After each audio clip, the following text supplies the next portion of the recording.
Hello friends, welcome to Sairaj Commerce classes. In this session, we are going to learn from 12th standard commerce, bookkeeping and accountancy. In that chapter 3rd, okay, chapter 3rd admission of partners. उसमें हमने cover किया है, ठीक है, उसके अंदर हमने cover किया है. We have covered at least theoretical part पूरा किया है उसके अंदर हमने, और प्रैक्टिकल पार्ट भी किया है उसमें. आज मैं ये चैप्टर 3rd का लास्ट सम लूँगी और ये सम थोड़ा लेंदी है, ठीक है. This is the lengthy sum, so I will divide into 2 parts. Okay, मैं ये सम को 2 पार्ट में डिवाइड कर दूँगी. तो आज के वीडियो में मैं आपको दिखाऊंगी इसमें एडजस्टमेंट और पोस्टिंग, पूरी एडजस्टमेंट सॉल्व करके दिखाऊंगी और पोस्टिंग दिखा दूंगी, और नेक्स्ट वीडियो में फुल सॉल्यूशन दिखाऊंगी ये सम का, ठीक है. तो अगर अभी तक आपने सब्सक्राइब नहीं किया रहेगा तो सब्सक्राइब कर देना, ताकि आपको नोटिफिकेशन मिलेगी और आपकी स्टडी कंटिन्यू रहेगी. ओके, तो स्टार्ट करते हैं हम सम. आपकी बुक के अंदर, अगर आपके पास बुक रहेगी तो बुक के अंदर 7th नंबर का सम है ये. ओके, तो स्टार्ट करते हैं. The balance sheet of Bhavesh and Chandra, ठीक है. यहाँ पे 2 पार्टनर्स है, Bhavesh and Chandra, who share profit and losses in the ratio of 3:1. यहाँ पे आपको उसका रेशियो दे दिया है 3:1. इसको हम ओल्ड रेशियो बोल सकते हैं क्योंकि ऑलरेडी आपको दिया है, ठीक है. 3:1 as at 31st March 2018 was as under. अब बैलेंस शीट आपको दी है यहाँ पे, balance sheet as on 31st March 2018. इसमें आपको सम के अंदर बैलेंस शीट में फर्स्ट दिया है यहाँ पे creditor, workmen's compensation reserve, general reserve, Bhavesh capital है, चंद्रस कैपिटल. फिर यहाँ पे आपके पास है बैंक डेटर्स, उसमें से लेस किया है प्रोविज़न. फिर bills receivable, stock, land and building and goodwill. Okay, इस तरह से आपको बैलेंस शीट दे दी गई है. अब आपको उस पर कुछ एडजस्टमेंट दी है, ठीक है. तो हम सम कहाँ से स्टार्ट करते हैं? ऑफकोर्स एडजस्टमेंट से. तो आपको क्या करना है, एडजस्टमेंट पढ़ के आपको ऊपर, यानी कि बैलेंस शीट में जितनी भी आइटम्स है उसके ऊपर टिक मार्क कर लेना है जिसके ऊपर एडजस्टमेंट है. ओके, तो एडजस्टमेंट स्टार्ट करते हैं. यहाँ पर आपके पास आलिया वॉज एडमिटेड. पहले 2 पार्टनर थे, कौन थे? भावेश एंड चंद्रा. अब यहाँ पे क्या बोला है? आलिया वॉज एडमिटेड, यानी कि न्यू एडमिशन हुआ है किसका? आलिया का, ठीक है. तो न्यू पार्टनर आया है, और वो कब आया? 1/4/2018 को, ठीक है. 1 अप्रैल 2018 for 1/5 share on the following terms. वहाँ पे उसका 1/5 शेयर्स दिया है किसका? आलिया का, ठीक है. इस पर मैंने पूरा एक सम एक्सप्लेन किया है लास्ट वीडियो में, तो वो देखो ताकि आपको सेंटेंस हम क्या बोलना चाहता है वो आपको समझ जाएगा. ओके, तो नेक्स्ट है. अब यहाँ पे आपके पास कि फर्स्ट एडजस्टमेंट है, Alia shall bring ₹20,000 for her share of goodwill and necessary amount for her share of capital in cash. Okay, यहाँ पे क्या बोला है कि आलिया शैल ब्रिंग कितना लेके आ रही है? जब आलिया एडमिट हो रही है तब वो कितना लेके आ रही है? ₹20,000 for her share of goodwill. क्या लेके आ रही है वो? उसके शेयर ऑफ गुडविल. लेकिन आगे क्या बोला है? And necessary amount for her share of capital in cash. वो जो भी लेके आ रही है वो किस में लेके आ रही है? कैश के अंदर लेके आ रही है, ठीक है. तो इसकी एडजस्टमेंट कैसे करोगे? एक तो वो इनिशियल, यानी कि जब बिजनेस स्टार्ट किया वो आई बिजनेस के अंदर, तो उसके लिए तो स्टार्टिंग पॉइंट ही है. तो जब वो इनिशियली अमाउंट कुछ लेके आती है, हमने 11th में भी पढ़ा है ये चीज़. अगर इनिशियली बिजनेस हमने स्टार्ट किया, इनिशियली कुछ अमाउंट हम लेके आ रहे, तो वो हमारे लिए क्या रहता है? एज अ कैपिटल, ठीक है. तो ये भी इसका कैपिटल ही होगा. तो इसको हम कहाँ पे लिखेंगे? कैपिटल अकाउंट में, ठीक है. किस में लिखेंगे? कैपिटल अकाउंट में. अब ये लास्ट सम है, तो मुझे नहीं लगता आपको पूरा मैं पढ़ के बताऊं कि भाई लास्ट में हमें बोला था prepare the revaluation account, partners capital account and balance sheet. आपको पता है ये 3 चीज़ इसमें प्रिपेयर करना ही है, ठीक है. तो इसकी पोस्टिंग और मैं एडजस्टमेंट आपको दिखा देती हूँ कि कैसे क्या करना है, फिर हम सॉल्व करेंगे. तो स्टार्टिंग से एंड तक ज़रूर देखना. अगर स्किप किया तो आपको सम समझ में नहीं आएगा, ठीक है. तो स्टार्टिंग से एंड तक देखो ताकि आपके कंसेप्ट क्लियर हो. ओके, तो यहाँ पे क्या है, अब ये 20,000 लेके आ रही है शेयर ऑफ गुडविल, और मैं आपको एकदम आराम से सिखाऊंगी। इसके लिए इस पे ये सम पे मैंने 2 पार्ट किए हैं, ठीक है। तो ये एक पार्ट और सेकंड पार्ट, तो ये एक पार्ट देखो कंप्लीट करना, फिर सेकंड पार्ट देखना, ताकि आपको सम अच्छे से समझ में आए। आलिया लेके आई है कितना, 20,000 goodwill, necessary amount for share of capital in cash. Okay, तो इसकी एडजस्टमेंट अभी मैंने आपको एक्सप्लेन तो कर दिया। तो इसकी हमें एंट्री कहाँ पे करनी है, ठीक है। तो इफेक्ट कहाँ पे जाएगी, एक तो कैपिटल अकाउंट में ये कुछ लेके आ रही है, ठीक है, एज अ उसके कैपिटल, तो इसको हम कहाँ पे लेके आएंगे, कैपिटल अकाउंट में क्रेडिट साइड, ठीक है, कैपिटल अकाउंट में क्रेडिट साइड। और किस में लिखेंगे, आलिया में लिखेंगे या भावेश और चंद्रा में लिखेंगे, आप लोग कुछ अंदाज़ा लगा सकते हो। मैंने लास्ट समय भी ये चीज़ बताई आपको, इसको कहाँ पे लिख सकते हैं हम, ठीक है। इतना तो तय है कि भाई कैपिटल लेके आ रहा है, बैलेंस आलिया का है, तो वो कैपिटल अकाउंट में क्रेडिट साइड, यानी कि जो भावेश एंड चंद्रा उसके लिए तो ये प्रॉफिट हो गया, तो हम क्रेडिट साइड लिख देंगे।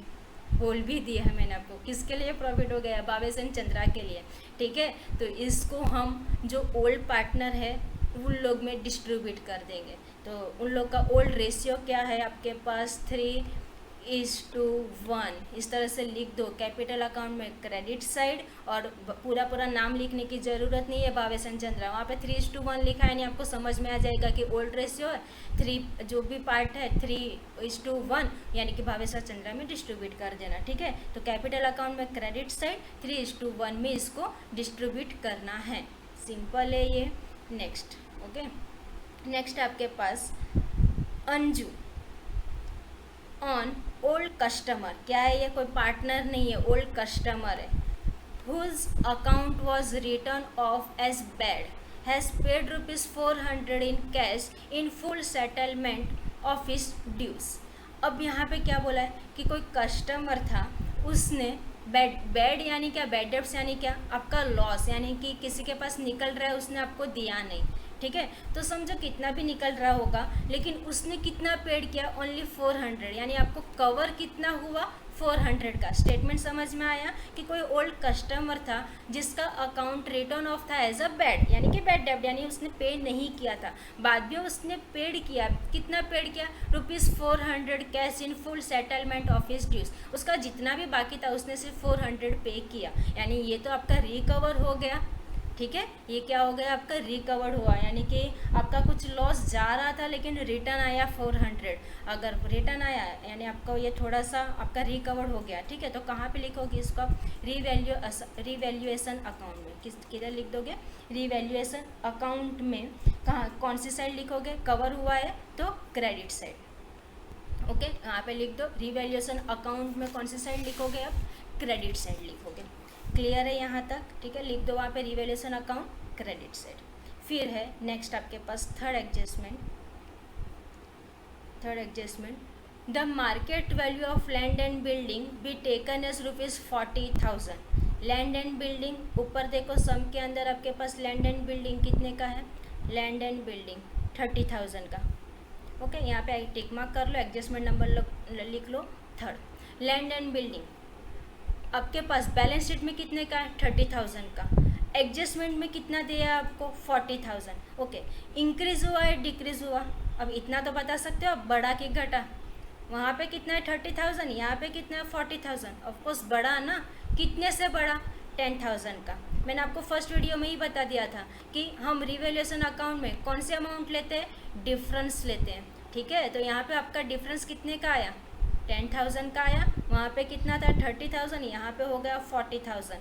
तो एक इफेक्ट तो आपको रिवैल्यूएशन अकाउंट में लिखनी पड़ेगी, ठीक है। तो रिवैल्यूएशन अकाउंट में अब कौन सी साइड लिखोगे, क्या हुआ यहाँ पे, बढ़ गया है, ठीक है। अगर आपकी अमाउंट बढ़ रही है तो कौन सी साइड लिखोगे आप, बढ़ रही है तो प्रॉफिट हो रहा है ना, तो रिवैल्यूएशन अकाउंट में क्रेडिट साइड, वहाँ पे लिख दो 10,000 आएगा रिवैल्यूएशन अकाउंट में क्रेडिट साइड, क्लियर है ये, रिवैल्यूएशन अकाउंट में क्रेडिट साइड। और बढ़ रही है तो बढ़ रही है उसको हम क्या बोलते हैं, एप्रिसिएशन, राइट है, एप्रिसिएशन बोलते हैं। तो इसको हम बैलेंस शीट में, एक इफेक्ट कहाँ पे दिखाओगे, बैलेंस शीट में ऐड करना है, यानी लैंड एंड बिल्डिंग आप लिखोगे 30,000 प्लस कर दोगे 10,000 तो आउटर में चले जाएगा 40,000, क्लियर है। तो यहाँ पे खाली इतना लिख दो, 10,000 आएगा difference revaluation account credit side और बैलेंस शीट में प्लस होगा, okay.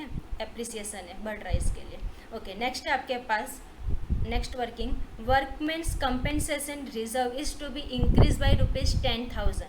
Workmen's compensation reserve increase हो रहा है, यहाँ पे बता दिया इंक्रीज हो रहा है, लेकिन ये कौन सी साइड है पहले ये देखते हैं। रिजर्व है, ऑफकोर्स लायबिलिटी साइड ही होगा, ठीक है। तो सम के अंदर लायबिलिटी साइड देखो आपके पास है वर्कमेंस कंपेंसेशन रिजर्व। अब यहाँ पे क्या है, लायबिलिटी यहाँ पे कितना था 30,000, ये बढ़ रही है कितने से 10,000 से। आपको मैंने बोला था by, as, at, taken as, फिर टू, ये सब सेंटेंस आएंगे तो ज़रा ध्यान देना, ठीक है। यहाँ पे अब आपको डिफरेंस नहीं लेने का है, यहाँ पे क्या बोला है, इंक्रीज बाय ₹10,000, ठीक है। तो ये डायरेक्टली 10,000 कहाँ पे जाएगा, रिवैल्यूएशन अकाउंट में। अभी आपकी लायबिलिटी बढ़ रही है, लायबिलिटी बढ़ रही है यानी आपका कर्जा बढ़ रहा है, तो ऑफकोर्स आपका कर्जा बढ़ रहा है यानी कि आपको लॉस हो रहा है, तो कौन सी साइड लिखोगे ये आप, रिवैल्यूएशन अकाउंट में डेबिट साइड, ठीक है। तो यहाँ पे लिख दो revaluation account debit side, okay. यहाँ पे लिख दो 4th नंबर के एडजस्टमेंट के वहाँ पे revaluation account debit side, okay. आपके नोटबुक में ज़रा अच्छे से लिखते जाओ, नोट और पेंसिल निकाल के बैठो, उस नोट और पेंसिल, ठीक है, या पेन जो भी रहेगा, ठीक है, निकाल के बैठो और लिखते जाओ, यानी जब हम नेक्स्ट पार्ट में सम पूरा कंप्लीट करेंगे तब आपको वापस ये नहीं करना पड़े, तो आप ये कर लोगे, ओके। तो यहाँ पे रिवैल्यूएशन अकाउंट में डेबिट साइड और लायबिलिटी इंक्रीज हो रही है, क्या कर दोगे, प्लस कर दोगे, लिख दो यहाँ पे लायबिलिटी में प्लस, ठीक है, लायबिलिटी में प्लस, ये तो हो गया। अब नेक्स्ट आपके पास unaccounted accrued income of ₹200 to be accounted for. क्या बोला है, अनअकाउंटेड एक्रूड इनकम, इनकम है, नाम पे से ही मालूम पड़ रहा है इनकम है, कहाँ पे लिखोगे, रिवैल्यूएशन अकाउंट में क्रेडिट साइड, रिवैल्यूएशन अकाउंट में क्रेडिट साइड। और दूसरा कहाँ पे लिखोगे, एक्रूड इनकम इन फ्यूचर मिलने वाला है, मिला नहीं है, मिलने वाला है, तो असेट्स में, तो सेकेंड इफेक्ट असेट्स लिख दो यहाँ पे, रिवैल्यूएशन अकाउंट क्रेडिट साइड और सेकेंड इफेक्ट असेट्स में। क्लियर है ये एडजस्टमेंट, ओके। अब नेक्स्ट देखते हैं 6th वाले adjustment, the capitals of all partners are to be in new profit sharing ratio, taking all partners total capital as base after adjustment। जरा ध्यान से सेंटेंस पढ़ना, क्या बोला है, the capital of all partners, यानी कि पार्टनर्स के capital are to be new profit sharing ratio, क्या बोला है, are to be new profit sharing ratio, taking all partners total capital as base after adjustment. यानी कि जब आप कैपिटल अकाउंट प्रिपेयर करोगे उसके बाद जो बैलेंस रहेगा उस पर पूरी वर्किंग जाएगी, तब जाके आपको कैपिटल मिलेगी पार्टनर्स की। ये एडजस्टमेंट थोड़ी सी ट्रिकी है लेकिन मैं आपको इसको भी आसान करके दिखाऊंगी, okay. Accrual cash is to be paid off और brought in by partners for adjusting their capital account, ठीक है। बाद में जो भी बैलेंस रहेगा उसको हम एज अ कैश नाम देंगे, बैलेंसिंग फिगर जो आएगा वो। तो ये एडजस्टमेंट मैं आपको नेक्स्ट वीडियो में दिखाऊंगी क्योंकि बहुत बड़ी है, और ये कैसा है, जब आप सम करोगे तब बीच में ही करनी पड़ेगी, यानी आप जब रिवैल्यूएशन अकाउंट प्रिपेयर करोगे, ट्रांसफ़र करोगे पार्टनर्स कैपिटल अकाउंट में, पार्टनर्स कैपिटल अकाउंट का एडजस्टमेंट निकालोगे, फिर पार्टनर्स कैपिटल अकाउंट क्लोज करोगे, तब जाके कुछ आपको अमाउंट मिलेगा और उसके ऊपर ये एडजस्टमेंट है। इसके लिए ये मैं आपको नेक्स्ट वीडियो में बताऊंगी कि इसको किस तरह से सॉल्व करना है। तो आज के लिए मैं आपको ये एडजस्टमेंट और ये पोस्टिंग दिखा देती हूँ, ठीक है। तो ताकि आप इतनी चीज़ें करके रखना, ठीक है, इतनी चीज़ें आप सॉल्व करके रखना, तो नेक्स्ट सेशन में हम इसको पूरा कंप्लीट कर लेंगे, ओके। तो अब क्रेडिटर है, कहाँ पे लिखोगे, लायबिलिटी साइड, ठीक है, बैलेंस शीट में liability side. Workman compensation adjustment था, इतना कर लो आप, वर्कमैन कंपेंसेशन रिजर्व है, liability side. Journal reserve capital account में, ध्यान में रखना इसको, कैपिटल अकाउंट में किस में बांटोगे, ओल्ड पार्टनर्स के बीच में 3:1 ओल्ड रेशियो है। जर्नल रिजर्व यानी पहले से उन लोगों ने कुछ रिजर्व करके रखा है तो न्यू पार्टनर को वो जरा भी नहीं देंगे, अपने पास ही रखेंगे, इस तरह से याद रखो, ठीक है। तो इसको आपको पार्टनर्स कैपिटल अकाउंट में कौन सी साइड है, लायबिलिटी है, तो कौन सी साइड जाएगा, कैपिटल अकाउंट में क्रेडिट साइड, ठीक है। तो क्रेडिट साइड 3:1 में इसको डिस्ट्रीब्यूट कर लेना है 24,000 को, इतना तो कर पाओगे, ठीक है। फिर आपके पास भावेश कैपिटल और चंद्रास कैपिटल, इसको कहाँ पे लिखोगे, कैपिटल अकाउंट में, कहाँ पे लिखोगे, क्रेडिट साइड, ठीक है, कैपिटल अकाउंट में क्रेडिट साइड। लायबिलिटी साइड है, पोस्टिंग कहाँ पे करोगे, क्रेडिट साइड, ध्यान में रखना। ओके, तो ये तो हो गई पोस्टिंग इस साइड की, लायबिलिटी साइड की। और अब देखेंगे, अब मुझे ये बताना ज़रूरी नहीं है ना कि कहाँ पे लिखोगे 32,000 28,000। कैपिटल अकाउंट में क्रेडिट साइड, भावेश का कैपिटल है भाई, भावेश के कॉलम में ही लिखना है 30,000 32,000, और चंद्रस कैपिटल है तो चंद्रस के अकाउंट में ही लिखना है 28,000। क्लियर है ये। अब आपके पास असेट्स है, असेट्स की भी पोस्टिंग आपको मैं बता देती हूँ। बैंक है, अभी असेट्स है, असेट्स में ही लिखोगे ये तो बैंक, ठीक है, ये असेट्स। यहाँ पे आपको सम के अंदर कैश नहीं दिया, मैंने आपको लास्ट वीडियो में बताया था लास्ट सम में कि कैश कैसे मिलेगा, ठीक है, तो वो भी हम इसमें भी कवर कर लेंगे। ओके, ये बैंक है 20,000 दिया, डायरेक्टली लिख दो। डेटर्स है, इस पर कोई एडजस्टमेंट नहीं था, डेटर्स था तो डायरेक्टली इसको पोस्टिंग हम बैलेंस शीट में कर देंगे असेट साइड। 13,000 माइनस 1,000 तो 12,000, ये तो लिख लोगे। बिल्स रिसीवेबल, इस पर भी कोई एडजस्टमेंट नहीं था, ठीक है, लिख दो इसको 10,000। फिर आपके पास स्टॉक कितना है 20,000, इस पर एडजस्टमेंट था ओके नहीं था, ठीक है, तो ये डायरेक्टली आ जाएगा आपके पास 20,000। असेट साइड लिख दो, पोस्टिंग कर लो, ठीक है, बैलेंस शीट में असेट साइड। अब लैंड एंड बिल्डिंग पे एडजस्टमेंट था, ठीक है, और एडजस्टमेंट क्या था, यहाँ पे आप लिखोगे 30,000 इनर में। फिर वहाँ पे एडजस्टमेंट क्या था आपके पास कि एप्रिसिएशन हो रहा था, I think land and building 30 से 40 एप्रिसिएशन है, प्लस एप्रिसिएशन 10,000 आउटर में 40, इस तरह से पोस्टिंग कर लो इसका। फिर गुडविल, ये गुडविल पे तो एडजस्टमेंट जाएगा पूरा, मैं आपको दिखाऊंगी सम के अंदर कैसे करना है वो, ठीक है। तो आज के लिए मैं आपको एडजस्टमेंट और पोस्टिंग इतनी ही चीज़ें दिखाऊंगी। नेक्स्ट वीडियो में यानी कि नेक्स्ट सेशन में हम पूरा सम कंप्लीट करेंगे। Okay, thank you. तो आज के लिए इतना कि ये वीडियो पूरा कंप्लीट करो ताकि आपको एडजस्टमेंट और पूरी पोस्टिंग कैसे करनी ये समझ में आ जाए। इसके बाद का नेक्स्ट वीडियो ज़रूर देखना, उसमें हम फुल सॉल्यूशन करेंगे। Okay, thank you. आज के लिए इतना ही। अभी तक सब्सक्राइब नहीं किया तो कर लो ताकि आपको नोटिफिकेशन मिलेगी और आपकी स्टडी कंटिन्यू रहेगी। तो मिलते हैं हम नेक्स्ट वीडियो में। Okay, thank you.